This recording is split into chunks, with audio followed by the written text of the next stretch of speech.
On the day of my 62nd birthday, my son told me he couldn't come to dinner. He said it was work. He sounded rushed, distracted, like I was just another task he had to cancel.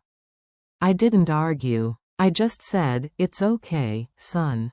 I understand." But after I hung up, I sat in silence for a long time staring at the table I had spent all day preparing. I cooked everything he loved. The same meals I made when he was a child. Back when he would run into the kitchen, hug me from behind, and say I was the best mom in the world. After my husband died, it was just the two of us. I raised him alone, worked 2 jobs, skipped meals so he could eat properly. I never regretted it, not once. So that night, I still set the table. I told myself maybe he would come late. Maybe work would finish early. I even kept his plate warm in the oven. But as hours passed, the silence in the house grew heavier.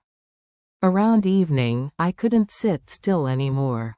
I told myself I'd just take a short walk.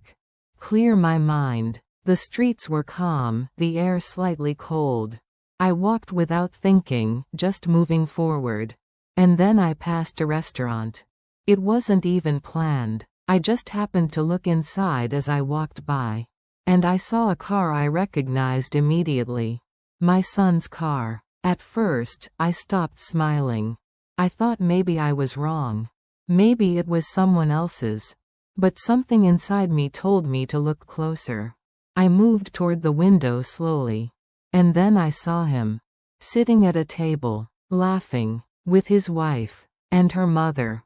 And on the table, there was a birthday cake. For a moment, my mind refused to understand what I was seeing. I stood there completely still. My hands started to shake slightly, but I didn't move away. Because this didn't make sense. He told me he was working. But here he was, celebrating. Without me. I don't know how long I stood there before someone inside noticed me. A waiter glanced at me strangely. I think I should have left at that moment. But something pulled me forward. I walked. Slowly. Quietly. No anger. No noise. Just silence. And then my son saw me. His face changed immediately. The smile disappeared like it was never there.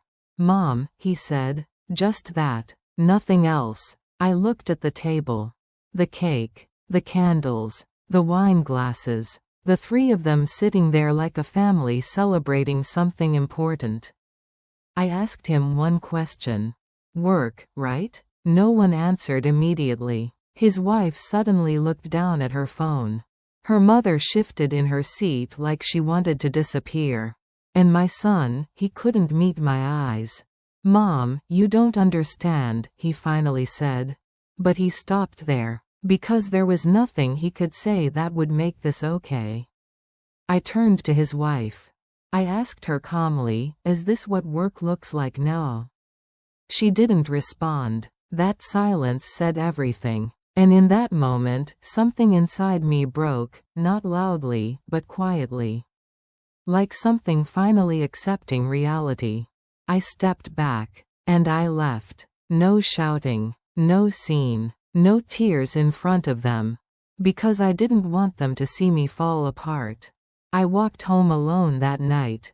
The house felt different when I came back. The table was still set. The food was still warm.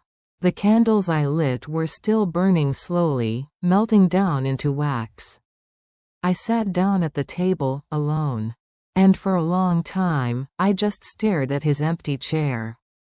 The next morning, I got a message from him. "Mom, I can explain." I didn't reply. Then another message. It wasn't what it looked like. Still no reply from me. Then he called. I didn't answer. Because I already understood more than he thought I did. Days passed. Then a week. Then 2. He kept trying. Calls. Messages. Voice notes. Apologies. Excuses. Different versions of the same story. But I wasn't angry anymore. I was just quiet. Because silence is what happens when someone stops expecting.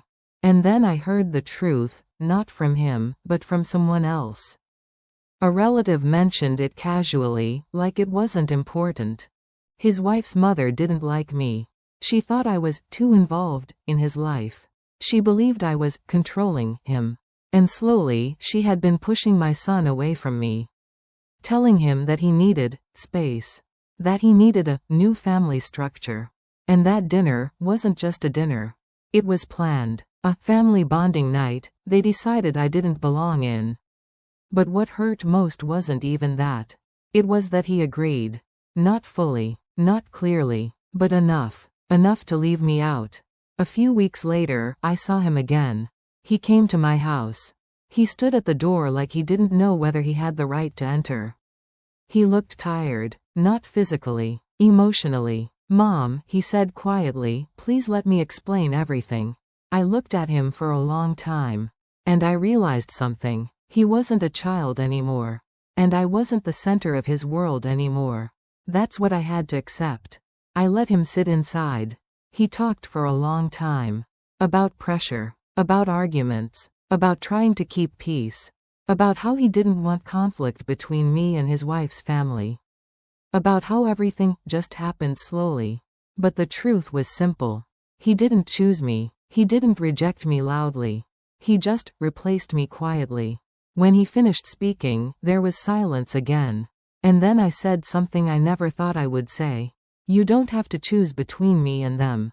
You already did. I just wasn't told." He tried to speak, but I raised my hand slightly. Not in anger. Just in finality. "I raised you alone," I said. "I never asked you to repay me. But I also never thought I would become someone you forget." He lowered his head. And then I said the words that ended everything. "I will always be your mother. But I will never beg to be part of your life." And I meant it. He left that day without arguing. Weeks passed again. This time, there were no messages. No calls. Just silence from both sides. And I started living differently. Not broken. Just different.